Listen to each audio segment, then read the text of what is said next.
Ahmedabad. Thank you everybody for being here, and we look forward to stage Mr. Madhukeshwar Desai, founder and CEO of MCIA, to give the opening remarks. Justice Karia, Mr. Tushar, Mehta, Kamal, Trivedi, honorable judges from the various high courts that have joined us here today, the Gujarat Advocates Association, Gujarat High Court Association, the Gujarat High Court Arbitration Center, ladies and gentlemen. I'm very happy, I'm always very happy to come to Ahmedabad, but I'll start here today with an apology. We had promised that we will do an event every year here in Ahmedabad, but unfortunately, because of circumstances that were not in our control, we couldn't organize one last year. I promise that that will be only an anomaly, and we will do this every year going forward. On a positive note, I have 2 years worth of updates to give you all here today. And I'll start with, of course, just last year, but in the last year, MCIA's caseload grew by over 40%. A large majority of these cases were actually organic MCI matters. When I say organic, what I mean is these matters didn't come as a consequence of being referred to us by court or ad hoc arbitrations that were then later converted into MCI administered arbitrations. Rather, there were clauses that were implemented in contracts when they were being signed, and then they matured into disputes. It always gives me great joy to share numbers of growth with all of you. But I always remind myself, and we remind ourselves, that we are not a startup. We are not chasing hockey stick growth, neither are we chasing EBITDA. We are an institution. What matters to us is that we function efficiently, transparently, and consistently. In fact, we are consistent to the point of being boring. If you go to our website, you will see that every single year from inception till date, we publish an annual report. On Sankranti, on the 15th of January, you will see that we put out the details of the year gone by, the case management that we have done, our activities, and our events. Last year, 95% of the cases administered under the MCIA rules completed within 18 months. Not a single one of the awards that were given out was set aside by any court of law. We had zero cost overruns, and a metric that I'm extremely proud of, 35% of all arbitrators that were appointed by the MCI were women. These metrics are similar and in line for the year before and the year before that as well. For individuals joining us from overseas, the recent notification that came from the PWD department in Delhi sounds concerning. It's in contravention to the Government of India's stated agenda to make India a hub for international arbitration. While this may seem confusing in terms of messaging, I'd like to state that I don't see the trend line of arbitration correcting in any way. While the government may choose in certain departments to reduce the reliance on arbitration, if you go around the room and you ask a large majority of private companies, large corporates, what they would contract in and what dispute clause they would put in, most of them would say arbitration. In fact, an overwhelming number of people would actually say that they choose institutional arbitration. This is in no small part then because of the support of the courts that have consistently supported not just arbitration but institutional arbitration as a preferred mode of dispute resolution. I'm an eternal optimist. And from my vantage point, I can see that the arbitration ecosystem is not just growing, but it's becoming extremely robust. And I'm sure that those shying away from arbitration today will come back knocking very soon. I started out today with an apology, and I will end by saying how I'm going to make it up. After 8 years, we're very happy to announce the launch of our new rules. And what better place to announce our new rules than Ahmedabad on the 26th of April today.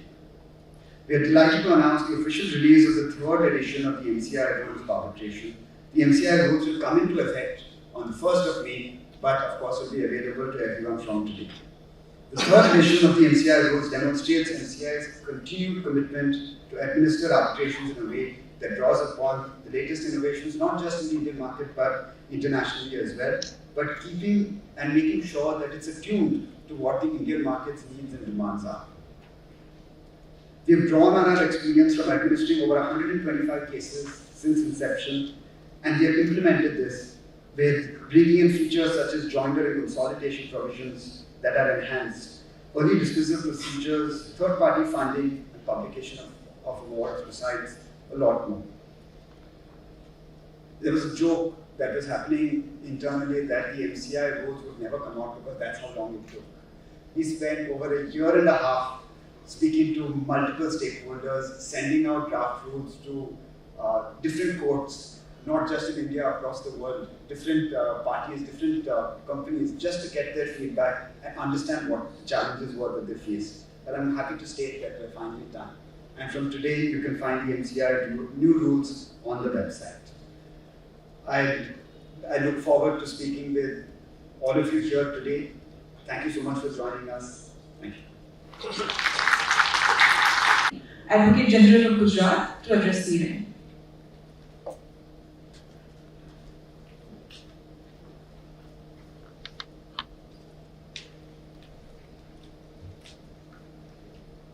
Today's esteemed chief guest, Honorable Mr. Justice Vikram Nath, Judge Supreme Court of India. Whereas each one of us must be feeling the crowd-pulling capacity of his lordship. That's how we have got together in a big number. Honorable Mr. Justice Bhargav Karia, Judge High Court of Gujarat. Learned Solicitor General and my dear friend Tushar Mehta. Honorable sitting judges of the High Court of Gujarat. Honorable Chief Justice, former Chief Justice of Gujarat High Court, Sonia Bukani. Honorable Mr. Justice Tejas Karia, High Court of Delhi. Other dignitaries, the advocates, senior advocates, participants, and invited guests. Very good morning to one and all. It is indeed a matter of immense pleasure for me to be the part of this 4th Annual International Commercial Arbitration Conference. What is heartening to be taken note of is that it is being organized under the aegis of Mumbai Center for International Arbitration, Gujarat High Court Arbitration Center, as well as Gujarat High Court Advocates Association. And I take this opportunity to convey my sincere commendations to the office bearers of all these 3 organizations, and more particularly Madhukeshwar Bhai, Ms. T.P. Saddev, Ms. Pawar, and our Vice President, Mr. Virat Popat, for getting us a valuable platform for knowledge sharing to widen the horizon in the field of arbitration. Well, you know that the concept of arbitration is not unknown so far as our country is concerned. Since ancient times, we have been very much aware about it. Battle of Mahabharata was fought 3,000 years back, and Lord Krishna had played a very important role as a mediator as well as an arbitrator. And in my view, story of Lord Krishna from Mahabharata serves as one of the fascinating case studies for understanding today's arbitration, today's mediation. It highlights the importance of neutrality, equality, impartiality, preparation, consent, very effective mode of communication, so on and so forth. 9th chapter of Bhagavad Gita has a 29th shloka, which says, Samoham sarva bhuteshu, namo dvesho sthina priyana. It means I am treating everyone on equal footing. I mean no evil to anybody, nor am I partial to anybody. So that motto of an ideal arbitrator, an ideal mediator, comes from Mahabharata. Well, some time back, perhaps we were considering arbitration as one of the most successful alternative dispute resolution system. But over a passage of time, that may be my feeling, I don't know what is the view being shared by you people, we started losing confidence in this process of arbitration. I have come across one study made by one of the reputed lawyers firm last year. They tried to interview senior advocates practicing in the field, the actual users in the field, the in-house counsel, and according to report, 60% of the people had expressed dissatisfaction, ambivalence, so far as present system of arbitration is concerned. And in my view, there are certain basic disadvantages because of which perhaps we have started losing hope. Many state governments have started thinking that why should we provide an arbitration clause in a contract which our public corporations are entering in the private entity. Perhaps Tushar must be putting light, even central government up to a particular amount of a contract they have decided not to have the arbitration clause. Because of varied reasons. The first and the foremost is, unlike jurisdiction London and Singapore, where institutional arbitration is the norm, our country is largely reliant upon ad hoc arbitration. I don't say it's not good, but there are basic issues. We don't have set rules of procedure. We don't have time limit within which the award is to be rendered. We don't have standardization of fees. We don't have standardization of procedural costs. And above all, many a times, I should not say, award lacks clarity as well as credibility. So this is perhaps the first disadvantage. Second disadvantage is a paradox. Normally we have taken it for granted that arbitration is always faster than the traditional civil litigation. But now we find that many a times arbitration is taking years together. The third disadvantage is, I distinctly recall His Lordship, Justice Nath had inaugurated one of the seminars in the High Court, where His Lordship tried to show what is the importance of Section 12A of the Commercial Courts Act 2015 about pre-institution mediation prior to starting arbitration. Perhaps we rarely see the adoption of that particular section.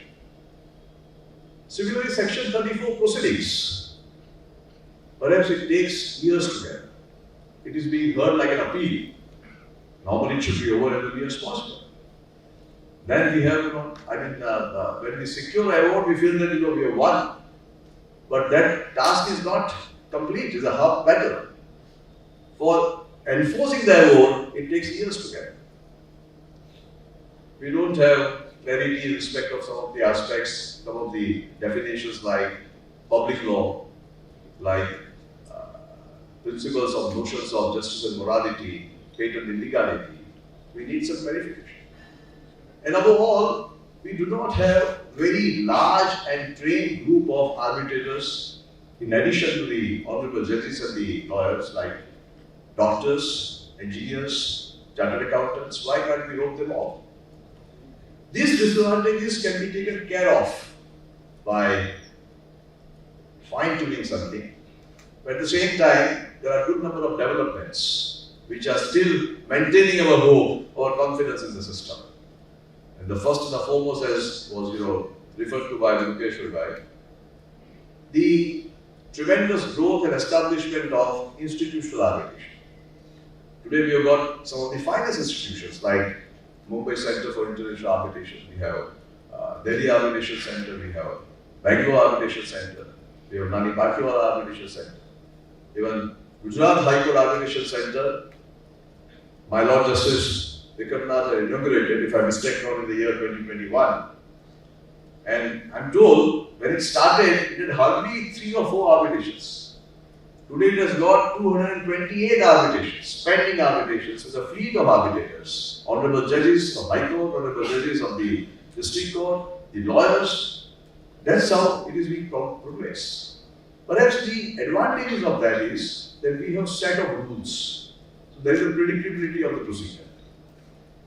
We know there is a time limit for the rendition of the award. We know these are the fees. This will be the standard procedural cost. And award always inspires credibility. This advantage is not there in reference to arbitration. And I recall of our Solicitor General having come up with an idea that why can't we have an arbitration village?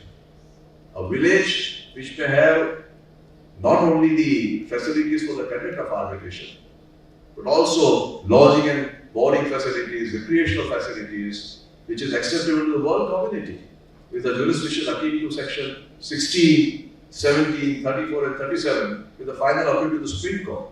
I think it's an idea worth implementing, and I would urge to take up the matter of the Parliament to see that we come out with something like that. Because in Gandhinagar, gift, I think Justice Karia knows that, we are coming out with Gujarat Maritime International Arbitration Center.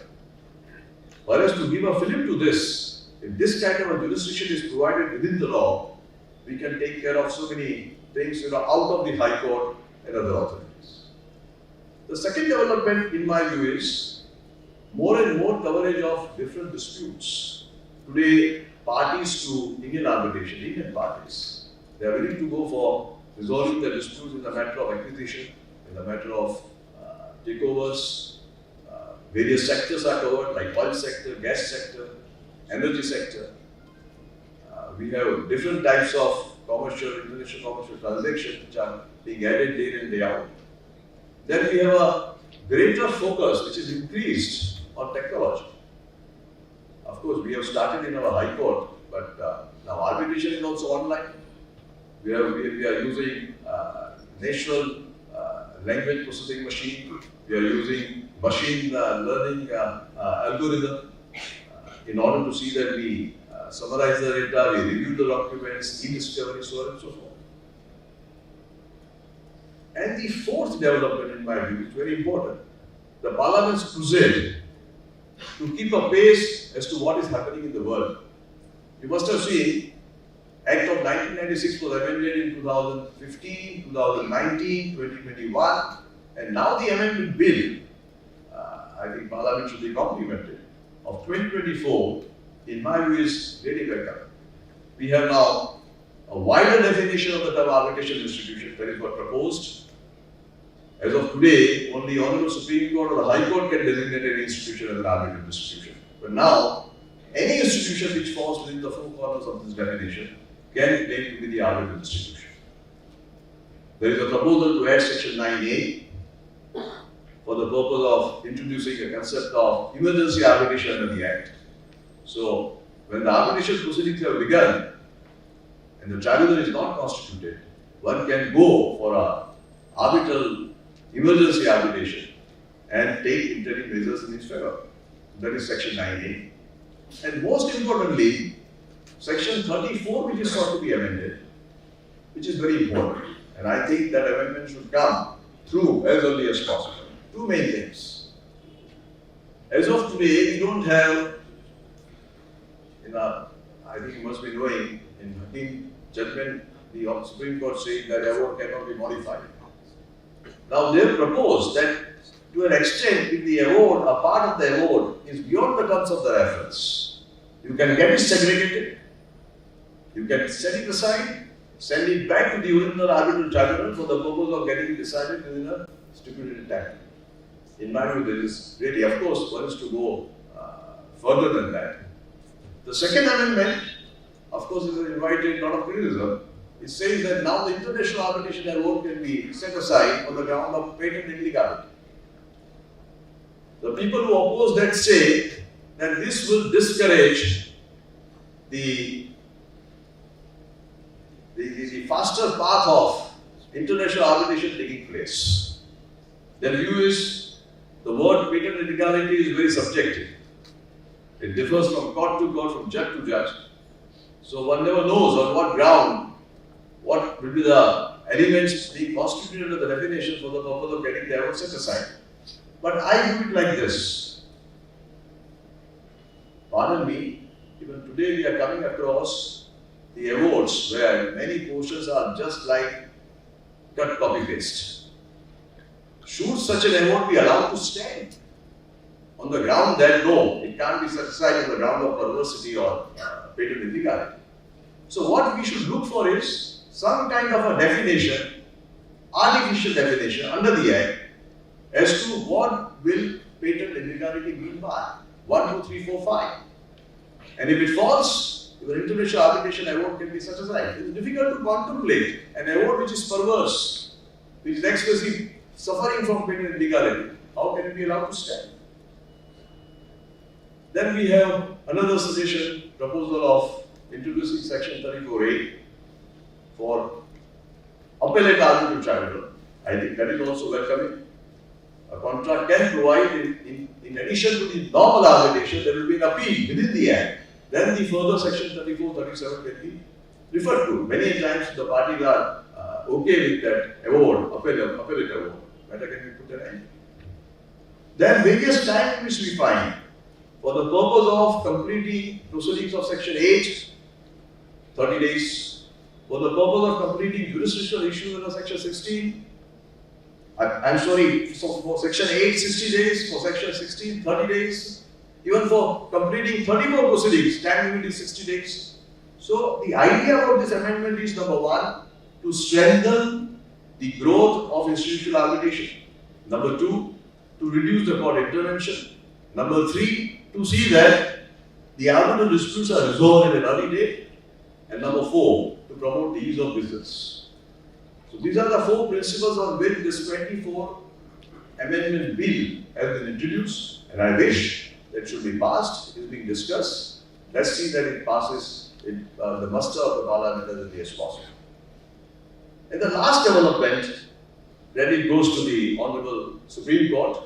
We find exceptionally fine judgments day in and day out, which perhaps take care of our confusion, which take care of the lacuna which are there. We have judgments of BGS Soma, where Supreme Court for the first time tried to find out a way between a seat and a venue and saying that no sooner you select a seat, you are selecting the court located at that place as a court of exclusive jurisdiction. We have PSL Print Solution, which says that now Indian party can dedicate a foreign seat of arbitration as an arbitrage seat, so far as Muslim concerned. Amazon is well known, where for the first time Supreme Court recognized the award by SIAC, emergency award, as legally permissible.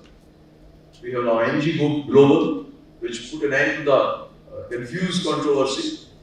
It says that non-stamping or inadequate stamping of the award is not fatal, it can be cured. And above that, very important proposition which has been laid down is the scope and purview of Section 11. Earlier, court referring the matter in the 11th were going into various aspects. The Supreme Court said nothing doing. You want to see only prima facie existence of arbitration agreement, nothing more, nothing less. Perhaps that's one of the finest judgments. And lastly, what we are waiting for, Gayatri versus Balaseri, whether award can be modified or not. I wish Supreme Court says that it can be modified. That's my personal wish, so that it may not happen that for a small part of an award which is wrong, award continues. Why can't that small part, a small portion of the award which is not good, be segregated, be separated out, and be tried? Nothing wrong in it. Otherwise, only on the ground that award cannot be modified, the illegality which has crept in will go on. So these are the good developments which will inspire our confidence. Before summing up, I sincerely wish that international commercial arbitration would continue its upward trajectory in our country. Institutional arbitration will rise day by day in the next decade. I would also like to presume that now we have Arbitration Bar of India, which was established in May 2024, that would promote excellence in ADR to align with the vision to position our country as one of the preferential or most preferred hub for international commercial arbitration. And I'm sure during the course of the day we'll have a very meaningful dialogue. Thank you very much.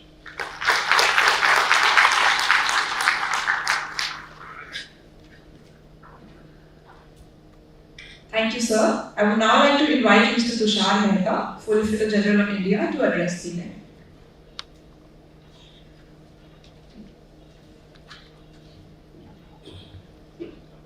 Honorable Justice Vikram, Nath, Justice Karia, my senior and my dear friend Kamal Trivedi, Advocate General Gujarat, Justice MCIA, former Chief Justice Bombay High Court, our own Mohit Bhai, Justice Sonia Gokani, former Chief Justice Gujarat High Court, our own Sonia Ben, Honorable Judges, Justice Tejas Karia, again I can say our own Tejas. Now, earlier we used to say King George V, King George III. Now we will have to say Justice Karia III.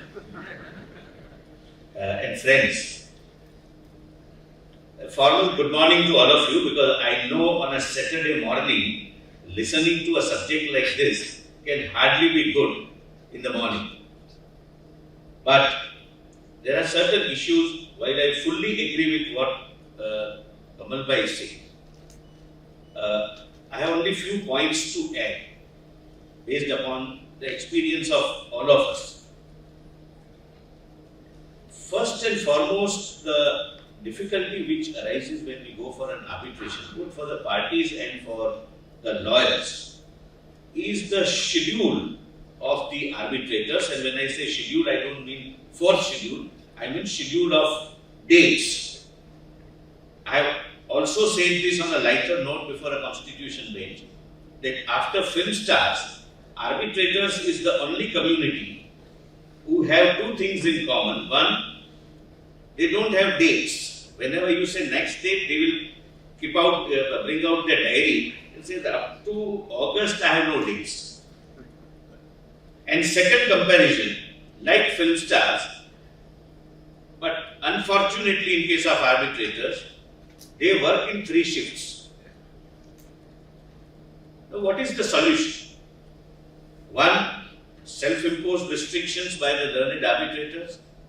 Number of matters should be limited despite there being a ceiling under the Act, and only 1 or maximum 2 sittings in a day. But there is one more solution, and I believe in High Court of Bombay and High Court of Delhi, this is being used quite frequently and it has proved to be very, very successful in appointing young, reasonably young lawyers as arbitrators.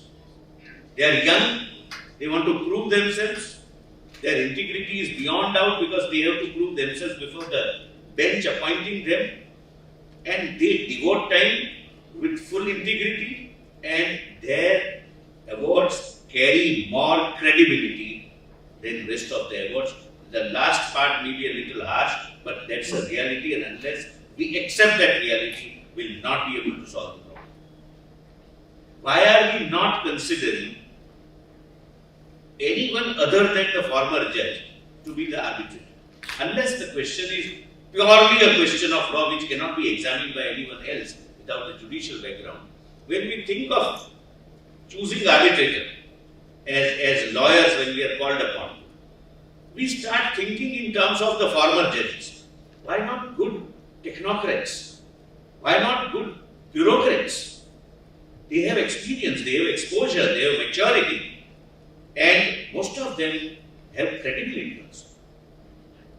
The first, there has to be a institutionalized mechanism whereby lawyers and others other than the former judges are appointed as arbitrators, so that it really becomes a speedy dispute resolution mechanism, and again credibility is regained, and I am using this word carefully and with a sense of responsibility, because slowly the system is losing credibility. The government, which fully supports arbitration as an alternative dispute resolution mechanism and doing everything to ensure that this experiment succeeds, has to take a decision, as Kamal bhai has said, that beyond a particular pecuniary threshold, the government contracts and the contracts of public sector undertakings will not have an arbitration clause. Imagine the fallout of this decision and try to visualize the reasons behind this decision. And I have no hesitation in saying that one of the reasons is, I put it as mildly and as diplomatically as possible, the government or public sector undertaking do not have a level playing field.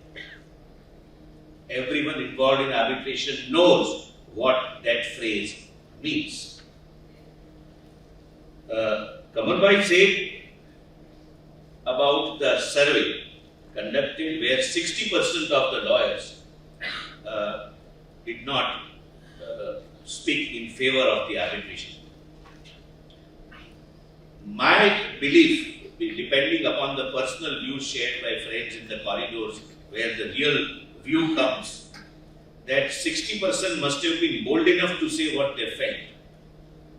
30% would have been either diplomatic or timid, and 10% might be genuinely feeling that no, there is nothing wrong with the arbitration system, and the system is good. Unless and until we accept existence of the problem, we will not be able to find solutions of the problem. Question of integrity and credibility of arbitral award is a major question, and if we gloss over it, if we put it under the brush it under the carpet, we will not be able to solve the problem. And the arbitration as one of the excellent medium of dispute resolution will fail.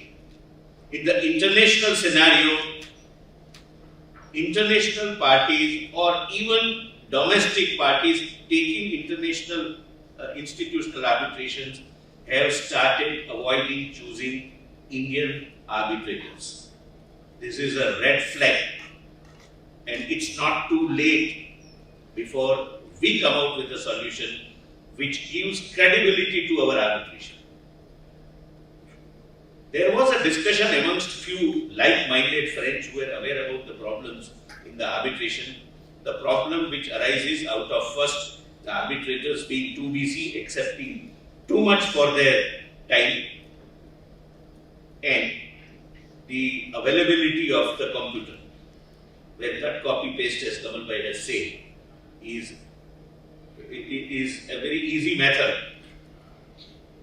There is also a new system of having law clerks, and it is believed that law clerks also help draft arbitral awards. There is nothing wrong if they give the basic skeletal, etc. But somebody suggested a very novel idea. It may sound to be very naive, but if you take it seriously and think about it, it may be solution to many problems. The reasoning part of the arbitral award should be handwritten by the judge. It can be 2-page, it can be 5-page. This would infuse credibility that yes, the author of the arbitral award is the one who has signed the arbitral award. It depends upon the arbitrator whether it is 10-page, 5-page or 7-page. Rest of the thing can always be outsourced, the summary of submissions, judgments, etc., etc. Based upon that, write arbitral award in your own handwriting. The arbitration bar can also suggest some of the changes. And I am saying this as a member of the arbitration bar and not as someone who represents the government in the courts. But one of the solutions of the problem can be providing for one appeal of right against the arbitral award, where the court can go into even facts. Court can reassess the examination. It can be suitably tailored, suitably modified, suitably legislatively provided for, that it does not become a first appeal, kind of a full-fledged first appeal, but one appeal. 34 being too restrictive results into a confidence in the arbitral tribunal that a wrong award also can pass through the muster and we can get it. I am using the strong language because at the cost of repetition, unless we accept that there is a problem, we will not be able to find out the solution. Last, we must further strengthen the institutional arbitration. My friend Kamal is very right that ad hoc arbitration is normally the norm. There is nothing wrong about it. Parties can always choose, that's the basic fundamental principle, party autonomy. But if you have a system where you can trust an institution, it would smoothen the arbitration process and would infuse credibility in the system, but that would be possible only if the institutions select the arbitrators in their panel of arbitrators, not based on likes, dislikes or personal equations, but purely based on merits and integrity.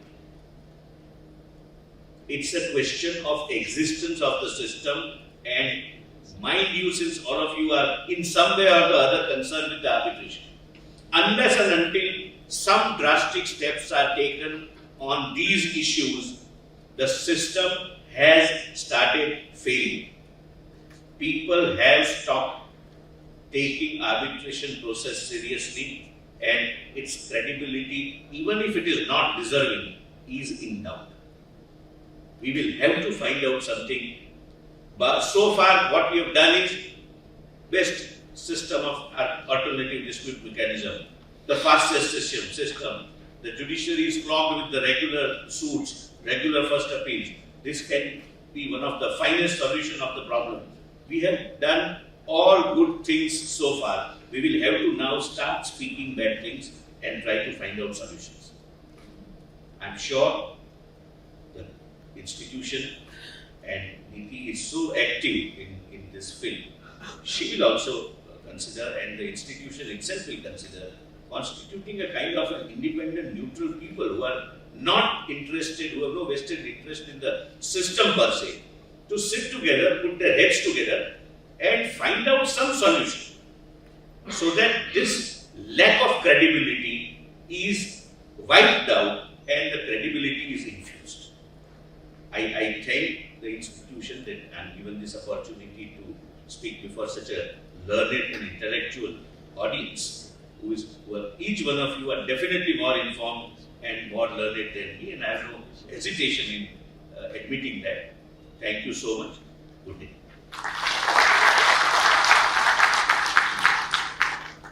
Thank you, sir. I would now like to invite Justice Bhargav Karia, Judge High Court of Gujarat, to address the event.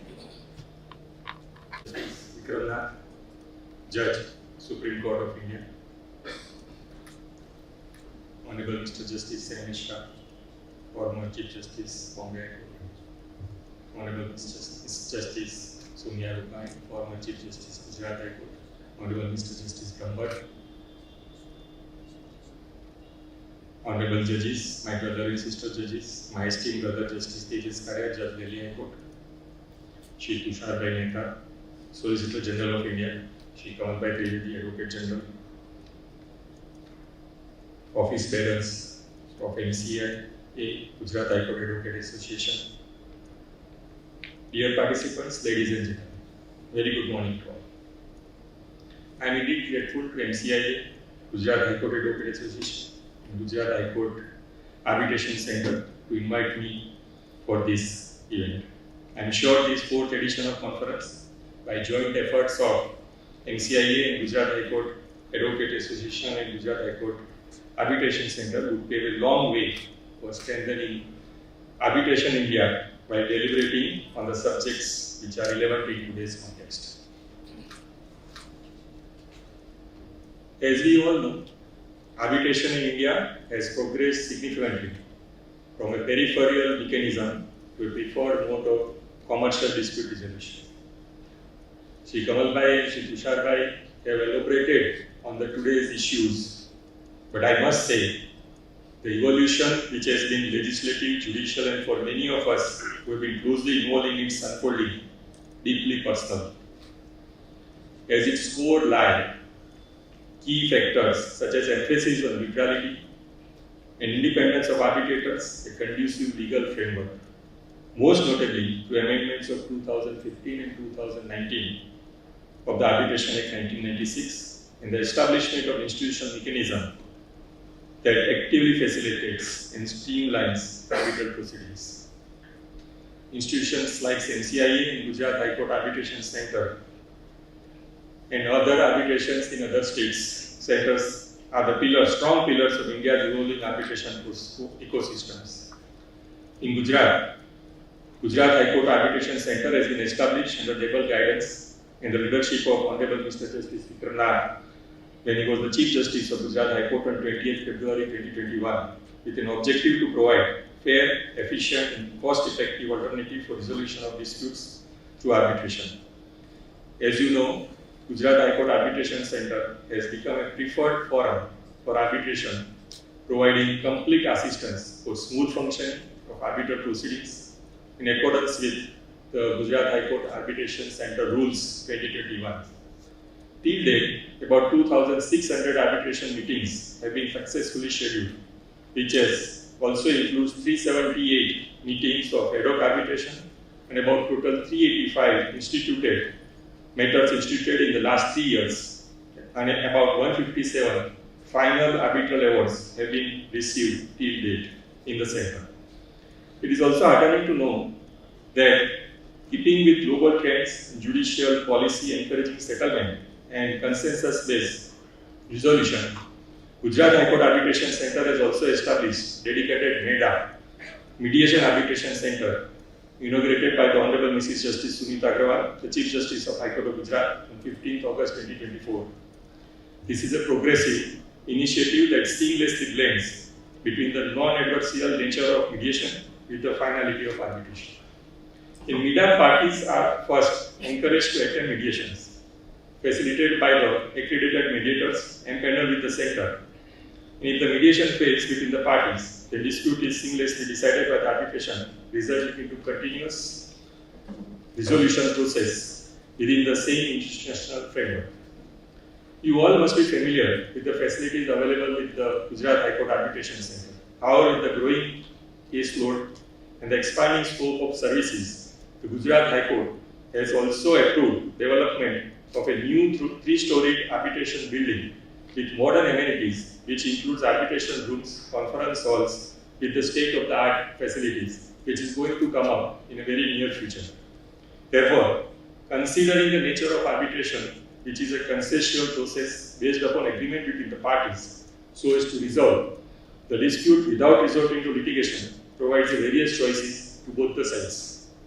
In ad hoc arbitration proceedings, the parties regularly approach the courts to appoint the arbitral tribunal under the provisions of the Act, whereas institutions like MCIA and Gujarat High Court Arbitration Centers, which provides infrastructure to resolve the commercial disputes in a manner which is cost and time efficient as compared to traditional courts, grievance resolution, arbitration, where it is often proved to be more expensive than litigation. One of the key reasons behind this shift is the structured approach these centers offer. With dedicated rules, transparent procedures, and firm time limits, they present a reliable alternative to traditional litigation. This movement toward institutional arbitration is an encouraging sign of how dispute resolution in India is steadily evolving to meet global standards. Equally important to this process are foundational elements that sustain it: the arbitrator's neutrality, the clause's clarity, and the forum's legitimacy. These are not separate goals. They are interlocking gears in a single machine. For arbitration in India to function with credibility and efficiency, every part must move in harmony. And as these gears begin to turn more smoothly, it's just as important to keep defining the system where it still falls short. While institutional arbitration is gradually gaining momentum, challenges from the ad hoc space continue to cast a long shadow. Issues like delay, lack of transparency, and at times conflicts of interest have held the system back. Even the Law Commission's T246 report called for the urgent reforms, pointing out to freeze uncertainties, repeat appointments, and loosely regulated proceedings that have sometimes eroded trust. Tackling these concerns head-on will ensure that positive trajectory we are seeing is not just sustained but strengthened. However, institutional arbitration does not offer an antidote to these informalities and invited abuse. It brings to the table preset rules, enforceable codes of ethics, appropriate oversight mechanism, and most importantly, procedural discipline. In this aspect, institutional arbitration is not just a method, it is a governance structure. Institutions like Gujarat High Court Arbitration Center, Mumbai Center of International Arbitration, Delhi International Arbitration Center, and International Arbitration Center at GIFT City represents more than just venues, they embody a culture of accountability. Institutional setup ensures that arbitrators' appointments are no longer based on proximity or reputation, but on neutrality. Strict enforcement of the statutory limit through these institutions ensures that arbitration do not become second courts in themselves. Specified fee schedules and appointments criteria that align with global best practices reduces both costs and bias. It is not an hyperbole to say that institutional arbitration is a quiet resolution against corruption. By standardizing conduct, requiring disclosures, and reducing individual discretion, it narrows the avenues through which arbitral justice can be compromised. This transformation is not merely structural, it reflects a deeper recalibration of the arbitration ecosystem itself. The transformation which we are witnessing is not just about the changes in law and formation of institutions. It represents a move from informal practice to a more structured and accountable system, from reacting to disputes to proactively setting up solutions, from individual reliance to institutional frameworks that ensures consistency and fairness. If we as a legal community continue to build this ecosystem, arbitration in India will not only function efficiently but also set a global standard.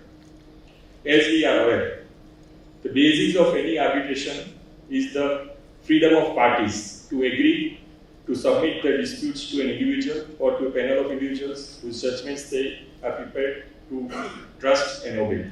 However, this autonomy is subject to limitations such as mandatory requirements of equality, impartiality, and independence. Thus, one of the correct cornerstones of ensuring fairness in arbitration is this duty of disclosure. The Hon'ble Supreme Court has observed in case of Central Organization of Railway Electrifications that this duty of disclosures is a continuing requirement. The insertion of the 5th, 6th, and 7th schedule derived from IDA guidelines compels the practitioners to internalize this discipline, so it requires them to disclose any potential conflicts, observe timeliness, and maintain procedural sanctity. Disclosures plays a crucial role in safeguarding the process from appointment of an unsuitable arbitrator. When Article 12 of Unilateral Model Law was being drafted, there was a discussion about whether to lay out a specific list of grounds on which arbitration appointment could be challenged or not. But instead of opting that route, the drafters opted for a broader and more flexible approach. They introduced a general standards, what we know as a quote, circumstances giving rise to justifiable doubts as to the arbitrator's impartiality or independence. That is how it was diluted. This general formula was chosen because it captures a wide range of situations and aligns closely with the national laws. The idea was to mirror the grounds on which a judge might be disqualified, factors like financial interest, prior involvement in the disputes, or a close relationship with one of the parties. In essence, the goal was to hold arbitrators to the same high standards of impartiality and independence expected in judicial settings. While maintaining impartiality and independence is essential, it is only one of facets of ensuring the effectiveness of the arbitration. Much of what determines the cost, duration, and efficiency of arbitral proceedings is decided far before any dispute arises at the stage of drafting of arbitration clause. Ironically, these clauses are often relegated to the annexures of a contract and treated with mechanical indifference, despite their critical importance. An arbitrator can do little if the very foundation of the process, the arbitration clause, is flawed. A poorly drafted clause is not a passive oversight. It is an active threat to efficient justice. Indian courts have repeatedly been tasked with deciphering ambiguous and self-defeating clauses and judgments like Enercon of the Honorable Apex Court that taught us that the courts will uphold the intention to arbitrate wherever possible, but this is not substitute for decision. Drafting arbitration is in advocacy in its most preventive form. A well-drafted arbitration clause not only avoids unnecessarily invocation of Section 11 for appointment, but also ensures that the question of jurisdiction, governing law, and procedure do not resurrect themselves midway through the process, thereby saving considerable cost and delays. When agreement is arrived at between the parties after negotiating a contract, the main focus is on the commercial aspects of the agreement, and little attention is paid to the dispute resolution clause, which often is added at the last minute, or model dispute resolution clauses are incorporated, or even cut and paste is done from other agreements.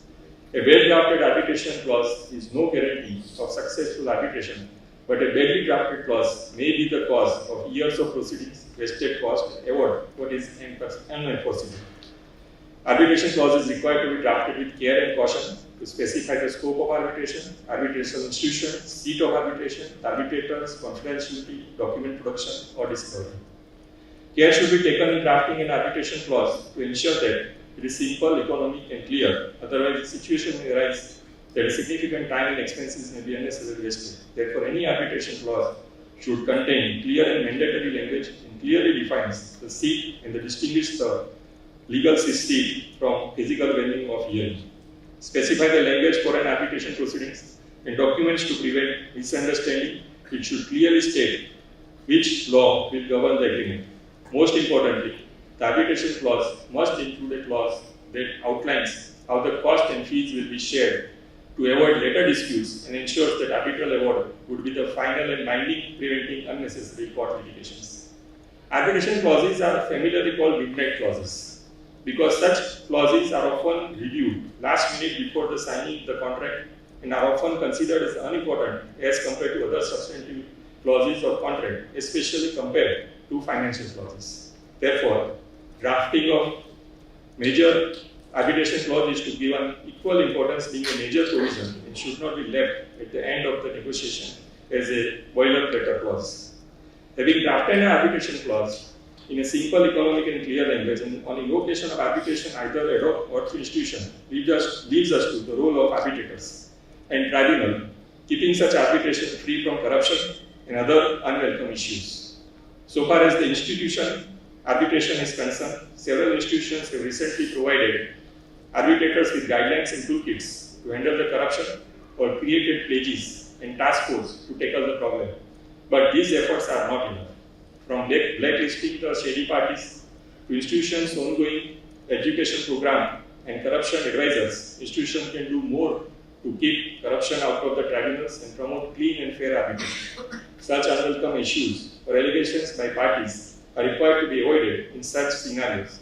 The arbitration institution, who act as an administrative body with sole responsibility to facilitates the arbitration designed by the parties or by the arbitrators they have selected, are described as the gatekeepers to the arbitral process, with their role greatly exceeding that of a secretary by providing rules, guidelines, and codes of conduct for arbitral proceedings. A powerful tool for arbitral institution would be a zero tolerance policy or blacklist a bar parties, counsels, or even arbitrators who violated certain anti-corruption rules for a certain period of time from participating in arbitrations administered by certain arbitration institutions. Therefore, arbitration institutions have the ability to take actions to prevent parties from submitting disputes involving corruptions and money laundering by virtue of various measures, framing rules, declaring zero tolerance approach vis-a-vis any unwelcome arbitration business. Once there is a strict compliance of the rules, the arbitral institution will have a closer look at suspicious circumstances. Therefore, in the present scenario, institutional arbitration have predefined sets of rules to handle the administration and procedure of arbitration and providing free and fair arbitration proceedings would definitely reduce the time, cost, and dispute resolution through arbitration. With the Arbitration Council of India envisioned under 2019 Amendment Act, we now have a global opportunity to create standards of acceleration, training, and evaluation, and to ensure arbitration in India is not merely populated with names, but the ecosystem is driven by competence, consistency, and credibility. So while institutional arbitration can serve as a powerful deterrent to corruption, its effectiveness in India will also depend on how robustly institutions apply these safeguards and consequently the integrity of that process. The transition from counsel to arbitrator, the strategic importance of well-drafted arbitration clauses, and structured approach of institutional arbitrations are not isolated developments. They are interconnected elements of larger cohesive narrative. India's arbitration journey is not merely one of the institutional evolution, but of systematic maturity. The shift from informal and ad hoc practices to structured, transparent, and institutionally governed mechanism marks more than just procedural advancement. It signals a commitment to fairness, neutrality, and efficiency in dispute resolution. As we move forward, the task is not only to build robust institutions, but also to cultivate the culture, clarity and competence that these institutions demand. If arbitration is to remain a party-driven, credible alternative to litigation, then every link in this chain, from the clause to the counsel, from the arbitrator to the institution, must embody integrity and intent. In this, India does not have the potential to follow the global standards, it has also the opportunity to set them. Now the time has come to make a career as an arbitrator by advocates and counsels to decide the disputes referred to institution arbitration. As such institution ensures quality of arbitrators having specialized technical and background enhancing the ability to arbitrate proceedings to deal with complex technical and domain-specific disputes. Enrolling with institution arbitration to act as an arbitrator provides an opportunity to decide the disputes within the framework provided by the institution as per its rules and regulations. Before parting, let me also briefly talk about enforcement. We should also take care of situations that once arbitration award is passed, the real problem starts with enforcing the awards. In foreign awards, the real problem is to enforce such award around the globe. For arbitration to succeed, the decision must be respected. While Indian courts would increasingly support the arbitral awards, delay in enforcement remain a concern. Institutional arbitration can help maintaining clear records and following established procedure, making it easier for courts to resolve post-award challenges and enforcement more quickly. I would like to express once again my sincere gratitude to MCIA, Gujarat High Court Advocate Association, for providing this opportunity to be part of this event and present my views. Thank you very much. Have a good day.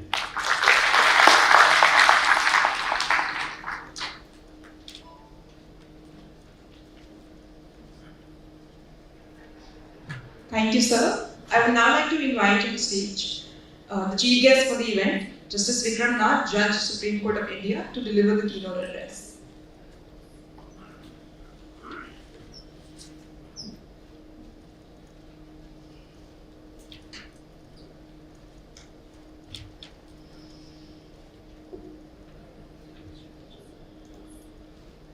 Very good morning to everyone present in this auditorium.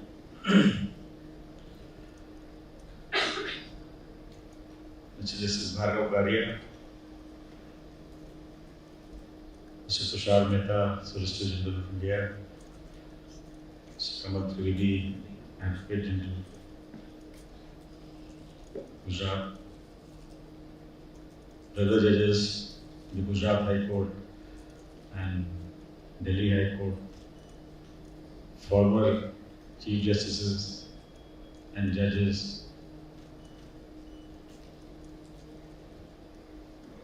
Mr. Madhukeshwar Desai, founder CEO of MCIA, Ms. Sasdeva, Registrar, senior advocates, participants, delegates, and resource persons. When Ms. Sasdeva approached me to come for this function, obviously she knows my weakness for Gujarat and Ahmedabad. That's what she exploited. So I could not say no. I said, all right. Then I asked her, how much time would you like me to speak for? And as much as you like, I said, 5 minutes would be good enough for me. No, at least 25 to 30 minutes. I tried to convince her that it would be too long. But of course, she had invited me, so I have to honor and abide by what she says. Otherwise, I don't know, the hotel will raise the bill and I will be in trouble. Ticket, of course, she had booked, so there is no difficulty. But the hotel will not let me go. So now you all have to suffer for 20-25 minutes. I am not responsible for that, Mrs. Deva is responsible. And if all of you agree, I can conclude in 5-7 minutes only. What would you like? 5-7 minutes? 35 minutes? You were gathering me, you bar association की बात बता रही.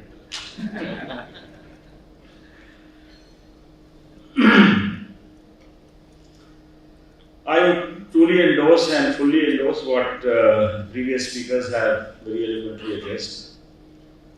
My difficulty is my eloquence is not nowhere near their eloquence. So I'll have a ready handout ready for which I have worked, prepared it 3-4 times, draft corrected and everything. But before I start, just Mr. Mehta said that in order to bring more transparency and credibility in writing awards and everything, no cut paste. He said the arbitrator must write the reasoning in his own handwriting. Then at least some credibility can be given. So now, I would say it's the same. Cut and paste or cut and write. You copy, you cannot. It's still in your handwriting.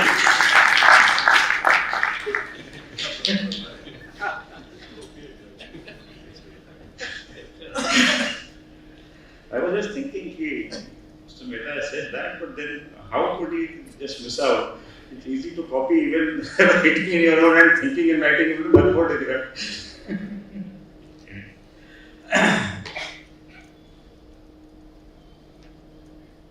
So, let me thank MCIA for inviting me here.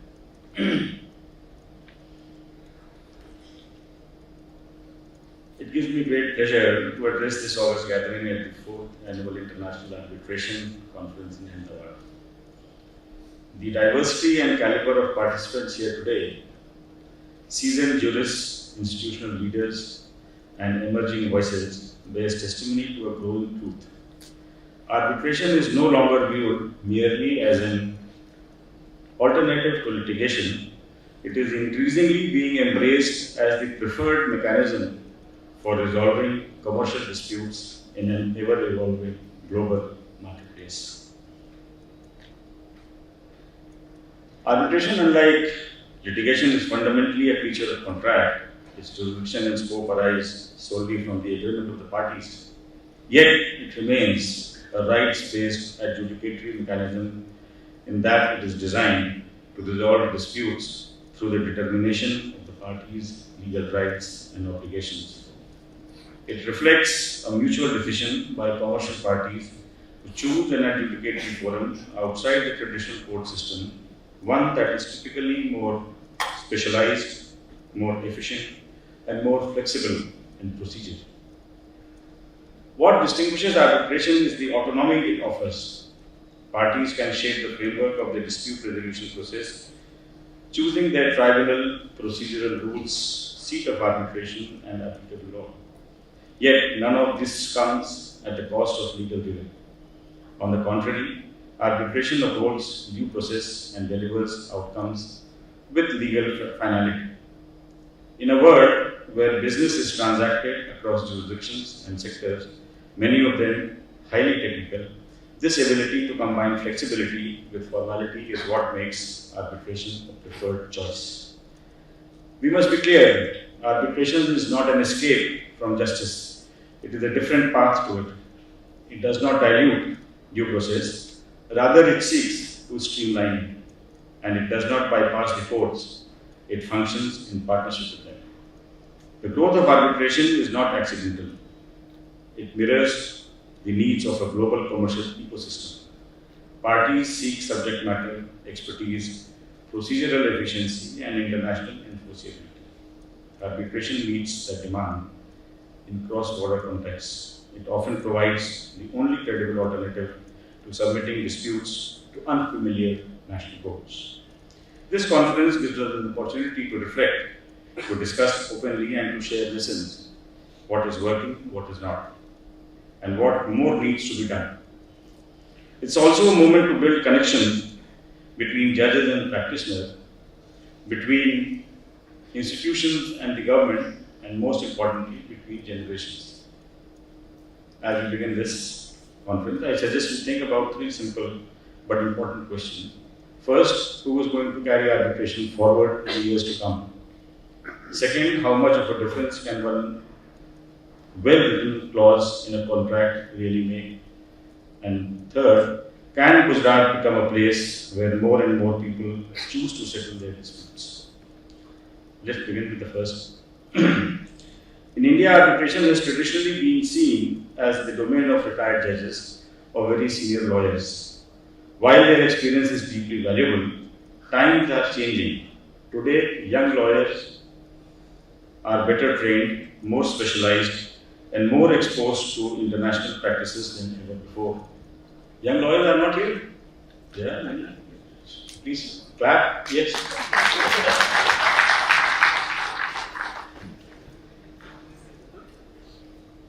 Many of them are already taking up roles in arbitration, not just as counsel, but increasingly as arbitrators themselves. Institutions are also helping, offering training, mentoring, and real-world exposure through programs where young professionals assist in managing or even deciding disputes. This evolution is not just encouraging, it is necessary. Because if arbitration is to meet the rising demand for speed, quality, and innovation, we need new energy. Young professionals are not burdened by tradition. They are quick to adopt new technology, flexible in their methods, and more open to working across jurisdictions and disciplines. They bring with them new ways of thinking, whether it is how hearings are conducted, how evidence is managed, or how awards are written. Many of them are also increasingly working in specialized sectors like technology, infrastructure, energy, sports, and data privacy, where deep subject knowledge matters. These professionals are not just lawyers, they are problem solvers. They understand the language of business as well as the language of law. But above all, what still matters is integrity.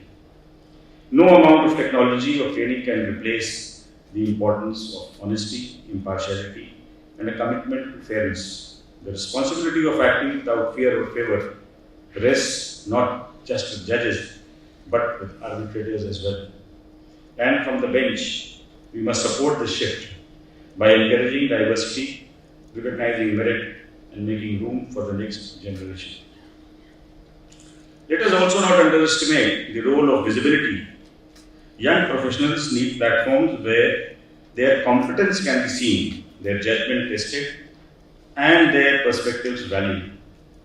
Conferences like this must not only invite Gen Next to attend, but encourage them to lead panels, write papers, and question conventions.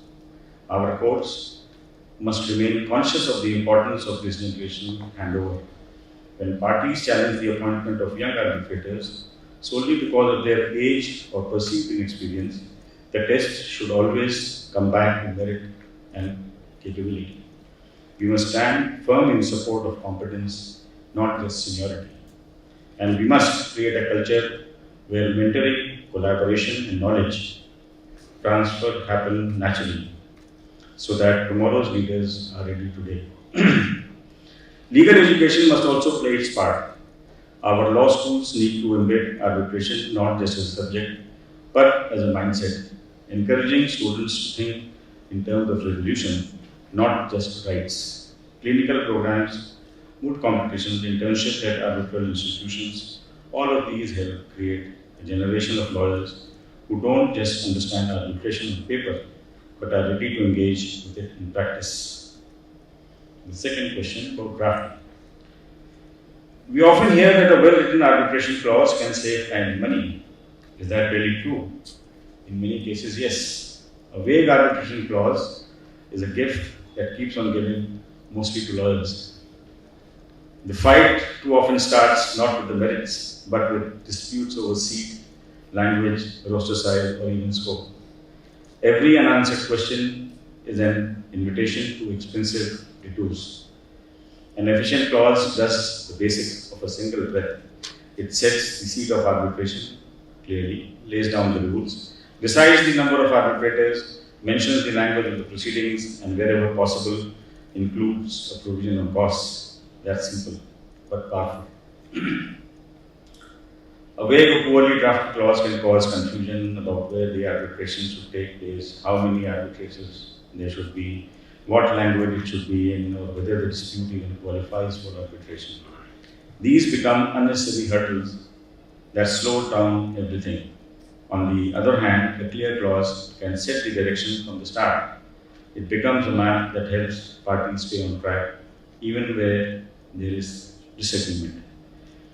And these small drafting details matter in a large infrastructure dispute. A delay of 6 months due to an unclear clause can cost not only crores, maybe thousands of crores.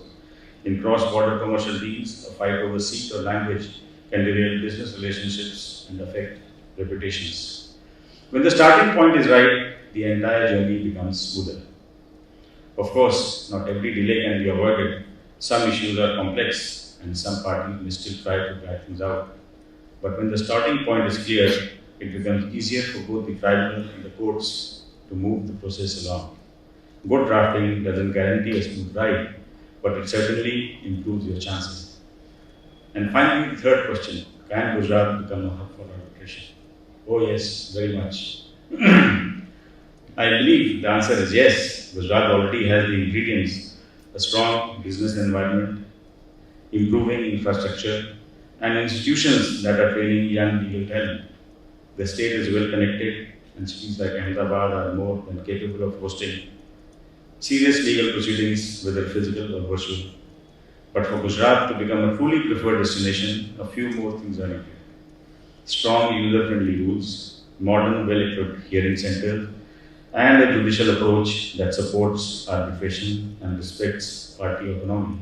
There is another change in law which is required in Gujarat, which I cannot publicly say, but we will get into would consider. That will also help improve Gujarat become a bigger center for arbitration.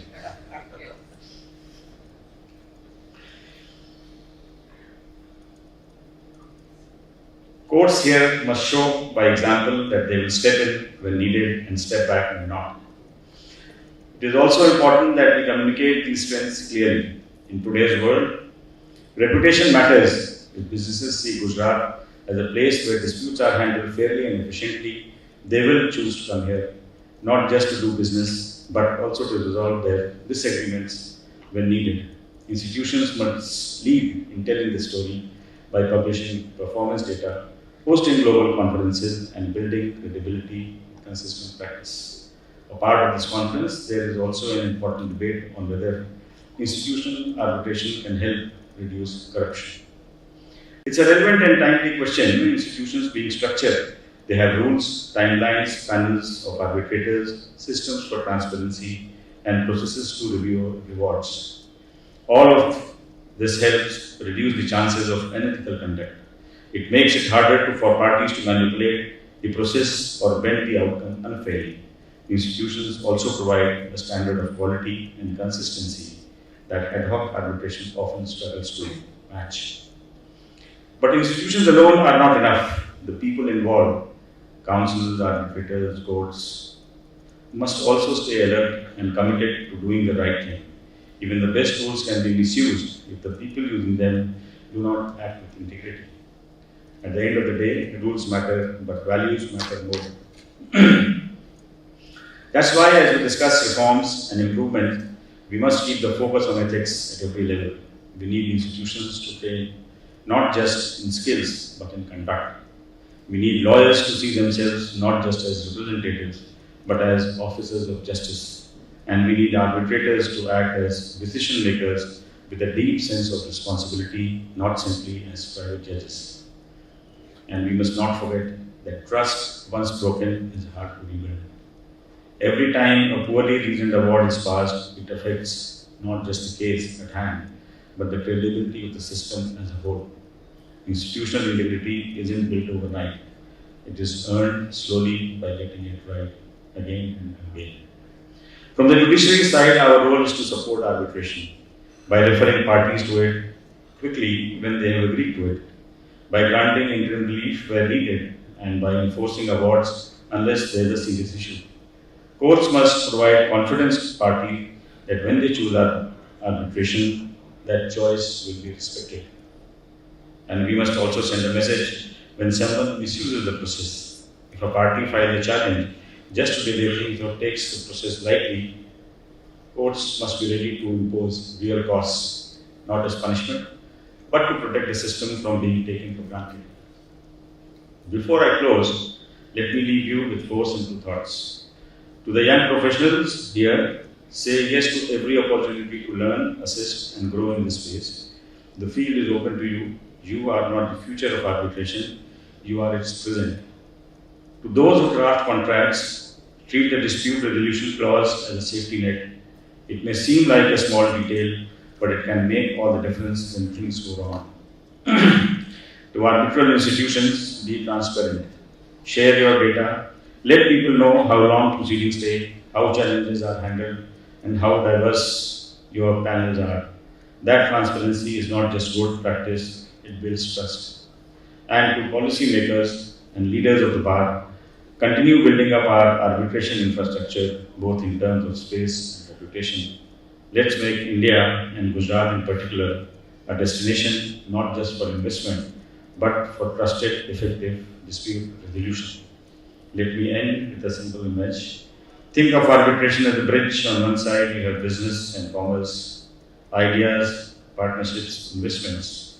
On the other, you have justice, the need for fairness when things go wrong. Arbitration is the bridge that connects the two. It helps people keep moving forward even when there is disagreement. And like any good bridge, it must be strong, built with care, maintained with vigilance, and trusted by those who walk on it. We are all engineers of that bridge. Let us build it well. Thank you for your time. I hope this conference brings fresh ideas, honest conversations, and new connections. Most of all, I hope it helps move arbitration in India one step closer to the system we all want to see. Efficient, fair, and trusted by all. Thank you. Namaste.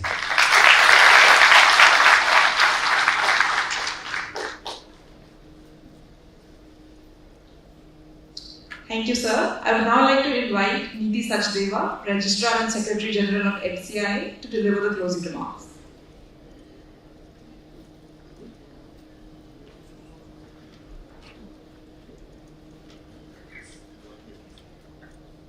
Honorable Justice Vikram Nath, Judge Supreme Court of India, Honorable Justice Bhargav T. Karia, Judge Gujarat High Court, Mr. Tushar Mehta, Solicitor General of India, Mr. Kamal Trivedi, judges from the Gujarat High Court, retired judges, Karia from Delhi High Court, dear friends. It's always an honor and a pleasure to be in Ahmedabad. And today, Madhukeshwar started by saying you're sorry. And I will start by saying that I'm feeling bad that I asked Justice Vikram Nath to speak only for 20 minutes. Probably I should have said for 40. But nevertheless, this is not the last time that we have Justice Vikram Nath joining us. I will make sure that we do an Ahmedabad conference and he's not able to wriggle out of it, as he did try this time, I must say, but I didn't let him. Thank you so much, sir, for your valuable inputs. They're always very encouraging for a new institution like us.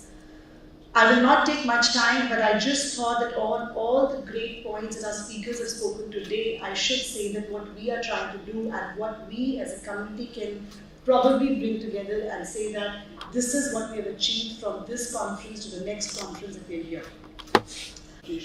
And that's where we stand today. We also do the India ADR Week every year, which is done in 3 jurisdictions in Bangalore, Bombay, and Delhi, and I'm very happy to tell you that last year we had almost 30 plus arbitral institutions as a part of it. MCI believes that collaboratively we will grow and fight the menace of arbitration called as ad hoc arbitration. So when everybody talks about it and says that we have lost hope in arbitration, I always want to stop them and say, please add the word ad hoc there. We have not lost the hope in institutional arbitration, hopefully never. I will be doing a dirty job for sure then. But we have lost the hope in ad hoc arbitration somewhere.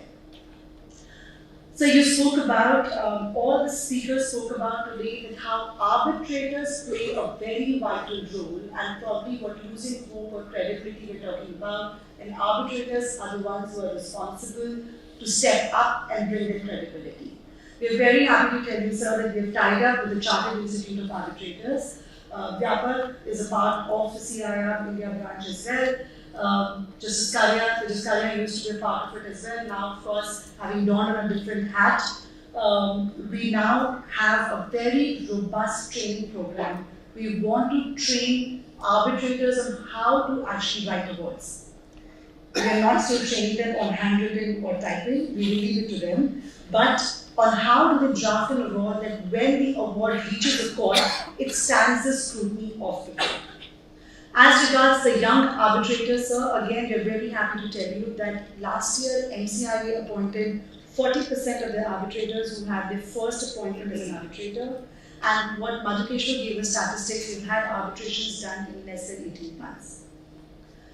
One of the amendments Mr. Trivedi talked about was an emergency arbitrator being proposed, and we're very happy to tell you, sir, that we've already had this provision in the MCI rules and has been effectively used as well. We always, as an institution, have to keep confidentiality there, but sometimes when the matters do end up in court, I think we take the advantage to say that, see how good we have performed. And this was one occasion where an emergency arbitration order was actually challenged in the Ahmedabad District Court. And the Ahmedabad District Court judged in less than a month in 2 hearings. And I'm emphasizing on the timeline because I think sometimes the Indian courts just unjustly get criticized in timelines as well. Passed an order recording in as many words to say that it's an institutional arbitration order with an impeccable arbitrator. We see no reason to interfere with it. I think that goes on to see that how an institutional arbitration can make a difference and bring in that credibility. Mr. Mehta spoke about how an institution should come together and take up different challenges and talk about different challenges and answer the elephants in the room. I think we somewhere prejudged your mind, sir.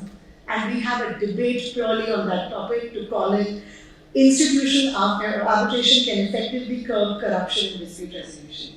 I can tell you, Madhukeshwar and I sat through this topic for quite a few days before we said, let's face the elephant in the room. Can we do something about it? Of course, redacting the parties because we want to maintain the confidentiality. But has the time come that all the awards, either passed by an institution or passed in an ad hoc arbitration, should now start getting published with the arbitrator's name?